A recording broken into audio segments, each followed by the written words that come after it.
Hi friends, जय जगन्नाथ। मु मयूराक्षी आपन को स्वागत करुँच आनिशा रेसिपी चैनल को। आज आम बनइबा दही बैगण। दही बैगण पर मुझे कौन नहीं बैगण को गोटा धोई काटी नहीं, सुखिला लंका, पंचफुटण, गोटा जीरा, भेसुआ पत्र, चीनी, रसुण छेची नहीं, दही। एबे चलतु आम प्रस्तुत करवा दही बैगण।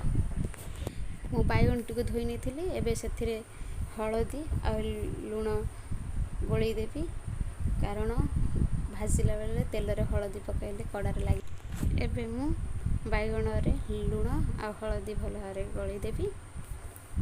एबे मु सेथिरे लुण देली, हलदी भी देली, हलदी पकई एबे भल भाव गोलई नेबी।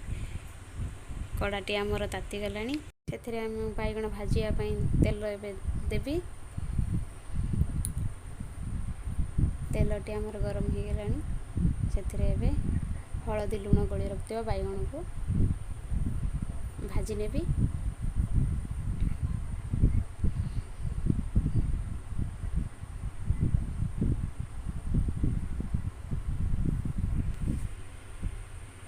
ये बैगण को भल भाव भाजी नेबी। एबे मु दहीटी को प्रस्तुत करी। मुझे दही नहीं से अल्प टिके लुण देली। एबे से चीनी दे भल भाव मिक्स करनेबी। दही रे गोटे सोरिष दाना पड़ी काढ़ी नेबी। एबे भल भाव दही चीनी को भल भाव मिक्स करनेबी। एबे मोर बैगण भजाटी पूरा कंप्लीट हो सारी।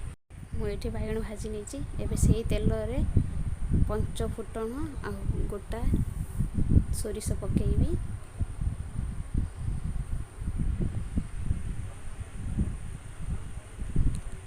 एबे मु सेथिरे गोटा सुखिला लंका पकेबी। एबे सेथिरे भेसुआ पत्र पकेबी।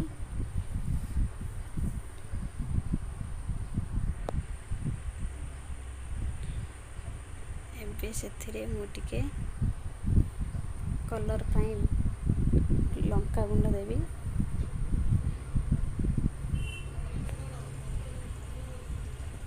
एबे भल भाव चलई देवी। एबे मु सेथिरे रसुण छेची रखिता रसुण को पकेबी। आपण जदि ओषा व्रत करिथांती तो रसुण टाको स्किप करि परिबे, रसुण न पकेबे आपण एमिति फुटै परिबे। एबे मु दही रे बैगण जो भाजी रखिता बैगण को देबी। एबे सेथिरे दही बैगण रे एबे से जो छुंकटी प्रस्तुत करथिली, एबे से छुंकटी को देबी।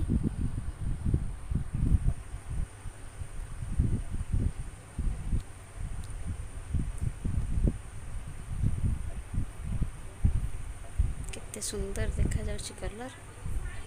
एबे को भल भाव मिक्स करनेबी। एबे आमर प्रस्तुत हो जाइछि दही बैगण। जदि आपन को ये रेसिपीटी भल लगी थाए प्लीज़ सब्सक्राइब करेंगे, लाइक करेंगे, कमेंट करेंगे। आपण फ्रेंड मान सहित शेयर भी करेंगे। रोहुची जय जगन्नाथ।